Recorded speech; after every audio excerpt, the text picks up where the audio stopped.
Hello friends, I am teacher Vasan. Thalapathy Vijay வந்து பார்த்தீங்கன்னா, இந்த ரீசெண்டாக நடந்த தஞ்சாவூரில் நடந்த தேர்தல் பரப்புரையில் இந்த மாதிரி சொல்லியிருப்பார். அடுத்த ஜென்மங்கிறது உண்மைன்னா நான் ஒரு விவசாய குடும்பத்தில் பிறக்கணும்னு ஆசைப்படுறேன் அப்படின்னு சொல்லியிருப்பார். இது எப்படிங்க பேசலாம்? இந்த மறுபிறவி அப்படின்னா ரீபர்த் அப்படின்னு அர்த்தம். இஃப் ரீபர்த் இஸ் ரியல், அடுத்த ஜென்மங்கிறது உண்மைன்னா, மறுபிறவி என்பது உண்மையானால், ஐ விஷ் நான் ஆசைப்படுகிறேன், டு பி பார்ன் பிறக்க, இன் அ ஃபார்மர்ஸ் ஃபேமிலி ஒரு விவசாயினுடைய குடும்பத்தில். If Rebirth is real, I wish to be born in a farmers family. சரி, அடுத்தது நம்மள சில பேர் இந்த மாதிரி நினைக்கிறது உண்டு. அடுத்த ஜென்மோன்னு ஒன்று இருந்தா நான் ஒரு வசதியான குடும்பத்தில் பிறக்கணும்னு ஆசைப்படுறேன், நான் ஒரு வசதியான குடும்பத்தில் பிறக்கணும். இந்த மாதிரி நம்மள சில பேர் நினைக்கிறது உண்டு. எப்படிங்க பேசலாம்? இந்த இடத்துல இப்போ இங்க வந்து அடுத்த ஜென்மோன்னு ஒன்று இருந்தா அப்படின்னு பேசுறோம். அடுத்த ஜென்மம் உண்மையானால் அப்படின்னு பேசல, அடுத்த ஜென்மோன்னு ஒன்று இருந்தா அப்படின்னு பேசணும். எப்படி பேசலாம்? கொஞ்சம் யோசிக்கலாமே. If there is a rebirth, இந்த தேர் அப்படின்ற வார்த்தைக்கு இங்க அப்படியே டிரான்ஸ்லேட் பண்ணி அர்த்தம்லாம் பார்த்துட்டு இருக்க கூடாது. இது பிக்ஸ்டா இருக்கு. If there is a rebirth அப்படின்னா இதுக்கு எந்த ஒரு அர்த்தமும் இல்லை, ஒரே அர்த்தம் தான். அடுத்த ஜென்மோன்னு ஒன்று இருந்தா இதுதான் அர்த்தம். அதை அப்படியே மனசுல போட்டுக்கணும். அதை யோசிச்சுக்கிட்டு அது ஏன் தேருக்கு அங்கே இங்கே அங்கே அப்படின்னு ஏன் அர்த்தம் இல்லை அப்படின்லாம் யோசிச்சுட்டு இருக்க கூடாது. சரிங்களா? If there is a rebirth அப்படின்னா மறுபிறவின்னு ஒன்று இருந்தா, I wish to be born in a rich family, ஒரு பணக்கான, ஒரு வசதியான, ஒரு பணக்கார குடும்பத்தில் பிறக்க வேண்டும் என்று ஐ விஷ் நான் ஆசைப்படுகிறேன். சரி, அடுத்தது அடுத்த ஜென்மோன்னு ஒன்று இருந்தா நீ தான் எனக்கு வைஃபா வரணும். அடுத்த ஜென்மோன்னு ஒன்று இருந்தா, if there is a rebirth, I wish for you, ஞாபகம் வச்சுக்கணும், I wish for you to be my wife, நீ தான் எனக்கு வைஃபா வரணும்னு நான் ஆசைப்படுறேன் அப்படின்னு அர்த்தம். சரி, இப்போ இந்த விஷ் ஃபார் இது கூட தேவை கிடையாது. இந்த விஷ் ஃபாரை தூக்கிட்டு I want you to be my wife இப்படி கூட நீங்க பேசிக்கலாம். If there is a rebirth, I wish for you to be my wife அப்படின்னு பேசிக்கலாம். If there is a rebirth, I want you to be my wife அப்படின்னு கூட நீங்க பேசிக்கலாம். எல்லாத்துக்குமே ஒரே அர்த்தம் தான். மறுபிறவின்னு ஒன்று இருந்தா நீ தான் எனக்கு வைஃபா வரணும் அப்படின்னு அர்த்தம். சரி, ஓகே. மறுபிறவின்னு ஒன்று இருந்தா நீங்க தான் எனக்கு அம்மாவா வரணும். ட்ரை பண்ணுங்க. அடுத்த ஜென்மோன்னு ஒன்று இருந்தா, if there is a rebirth, super. அப்புறம் ஐ விஷ் ஃபார் யூ அப்படிங்கிறீங்களா? சரி, super. I wish for you to be my mom. ஒன்றும் இல்லை, உறவு முறையோட பேரை மட்டும் மாற்ற போறீங்க, அவ்வளோதானே. If there is a rebirth, I wish for you to be my mom. இல்லைனா if there is a rebirth, I want you to be my mom. அடுத்த ஜென்மோன்னு ஒன்று இருந்தா நீங்க தான் எனக்கு அம்மாவா வரணும் அப்படின்னு அர்த்தம். சரி, ஓகே. அடுத்த ஜென்மத்திலேயாவது, இப்ப நல்லா கவனிக்கணும், அடுத்த ஜென்மோன்னு ஒண்ணு இருந்தா அப்படி கிடையாது. அடுத்த ஜென்மத்திலேயாவது நான் பணக்காரனா பிறக்கணும் அப்படின்னு பேசணும்.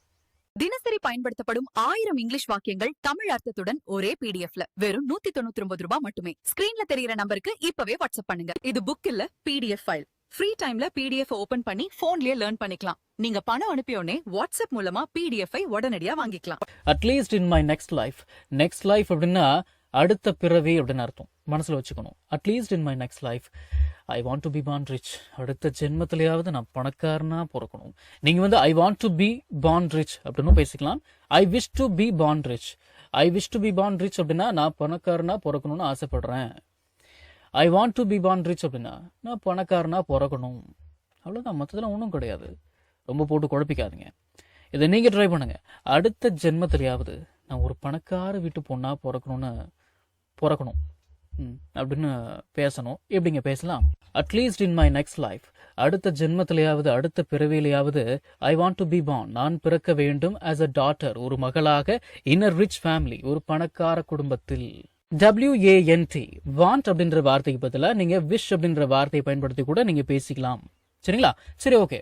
அடுத்த ஜென்மத்துல கூட நீ தான் எனக்கு சகோதரனா கிடைக்கணும். இப்ப கவனிங்க, நம்ம என்ன பார்த்தோம்? அடுத்த ஜென்மங்கிறது உண்மைன்னா அதை பார்த்தோம். அடுத்த ஜென்மம்னு ஒன்று இருந்தா அதை பார்த்தோம். அடுத்த ஜென்மத்திலேயாவது அதை பார்த்தோம். இப்ப என்ன பார்க்கிறோம்? அடுத்த ஜென்மத்துல கூட எப்படி பேசலாம்? Even in my next life, அடுத்த ஜென்மத்துல கூட, அடுத்த பிறவியில கூட, ஐ want you to be my brother. I want you to be my brother அப்படின்னா நீ என்னுடைய சகோதரனாக இருக்க வேண்டும் என்று நான் விரும்புகிறேன் அப்படின்னு அர்த்தம். இப்போ நீங்க கமெண்ட் செக்ஷன்ல சொல்லுங்க, அடுத்த ஜென்மத்துல கூட நீங்க தான் எனக்கு அம்மாவா கிடைக்கணும் அப்படின்னு எப்படி பேசலாம்? சொல்லிடலாமா? சரி, ஓகே. அடுத்த ஜென்மத்தில் கூட நீ தான் என்னுடைய வாழ்க்கை துணையா அமையணும் அப்படின்னு பேசணும். Even in my next life, அடுத்த ஜென்மத்தில் கூட it has to be you, நீயாத்தான் இருக்கணும் ஆஸ் மை லைஃப் பார்ட்னர், என்னுடைய லைஃப் பார்ட்னரா. புரியுதுங்களா? நீங்க I want you to be my life partner அப்படின்னு பேசிக்கலாம். ஆனால் அது கொஞ்சம் சாஃப்டா சொல்ற மாதிரி, நீ தான் எனக்கு லைஃப் பார்ட்னரா கிடைக்கணும் அப்படின்னு நான் ஆசைப்படுறேன் அப்படின்னு அர்த்தம். ஆனா இப்படி பேசுனீங்கன்னா it has to be you, நீ தான் இருக்கணும், நீயே தான் இருக்கணும். கொஞ்சம் பாசத்தோட உரிமையோட கொஞ்சம் மிரட்டுற மாதிரி சொல்றீங்க. புரியுதுங்களா? சரி, ஓகே. அடுத்த ஜென்மத்திலையும் நீ தான் எனக்கு பையனா பிறக்கணும் அப்படின்னு பேசணும். எப்படிங்க பேசலாம்? சரி, இப்ப கவனிங்க. ஐ want you to be born அப்படின்னா நீ பிறக்க வேண்டும் என்று நான் ஆசைப்படுகிறேன் அப்படின்னு அர்த்தம்.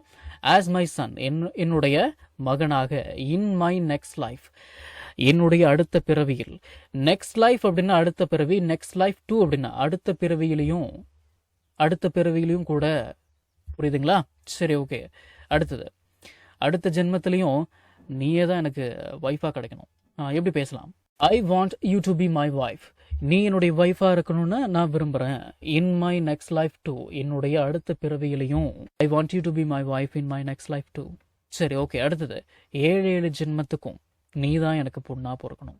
7 ஜென்மம் அப்படின்னு இங்கிலீஷ்ல பேசுறதா இருந்ததுன்னா எவ்ரி லைஃப் டைம் அப்படின்னு பேசுங்க. நம்ம தமிழ்ல 7 ஜென்மம் அப்படின்னு பேசுவோம், இங்கிலீஷ்ல எவ்ரி லைஃப் டைம் அப்படின்னு பேசுவாங்க. என்ன அர்த்தம்னு கேட்டீங்கன்னா ஒவ்வொரு பிறவியிலையும் அப்படின்னு அர்த்தம். பேச்சு தமிழுக்கு ஏற்ற மாதிரி சொல்ல போனா 7 ஜென்மத்துக்கும் அப்படின்னு அர்த்தம். ஐ want you to be born, நீ பிறக்க வேண்டும் என்று நான் விரும்புகிறேன். ஆஸ் மை டாட்டர், என்னுடைய மகளாக. இன் எவ்ரி லைஃப் டைம், 7 ஜென்மத்துக்கும் நீங்க தான் எனக்கு அம்மாவா கிடைக்கணும் அப்படின்னு பேசணும். I want you to be my mom, நீங்க தான் என்னுடைய அம்மாவா இருக்கணும்னு நான் ஆசைப்படுறேன். இன் எவ்ரி லைஃப் டைம், 7 ஜென்மத்துக்கும். நம்ம தமிழ்ல பேசக்கூடிய அன்றாட வாக்கியங்களை இங்கிலீஷ்ல இப்படி பேசலாம்னு சொல்லி ஒரு 1000க்கும் மேற்பட்ட ஆங்கில வாக்கியங்களை தமிழ்ல மொழிபெயர்த்து ஒரு 5 பிடிஎஃப் நான் ரெடி பண்ணி வச்சிருக்கேங்க. ஒரு பிடிஎஃப் பிரைஸ் பாத்தீங்கன்னா 50 ருபீஸ். ஆனா இந்த 5 பிடிஎஃபையும் நீங்க 250 ரூபாய் கொடுத்து வாங்க தேவையில்லை. ஜஸ்ட் 199 ருபீஸ் பே பண்ணி நீங்க வாங்கிக்கலாம். இந்த பிடிஎஃப்ஸ்ல இருக்கக்கூடிய 1000 வாக்கியங்களும் பேசக்கூடிய வாக்கியங்கள் தானே தவிர இந்த சென்டென்ஸ் கொடுத்து வச்சிருக்காங்களே இதை நான் எங்க பேச போறேன் அப்படின்ற ஃபீலே உங்களுக்கு வராது. இதை நீங்க பிடிஎஃப் ஃபார்மேட்ல வாங்கிக்கிறதால உங்களுடைய ஃப்ரீ டைம்ல பிடிஎஃப் ஓபன் பண்ணி போன்லயே லேர்ன் பண்ணிக்கலாம். நீங்க பணம் அனுப்பின உடனே வாட்ஸ்அப் மூலமா உங்களுக்கு 5 PDF அனுப்பிடுவேன். So what are you guys waiting for? ஸ்கிரீன்ல தெரியுற நம்பருக்கு இப்பவே வாட்ஸ்அப் பண்ணுங்க, இல்லனா கால் பண்ணுங்க.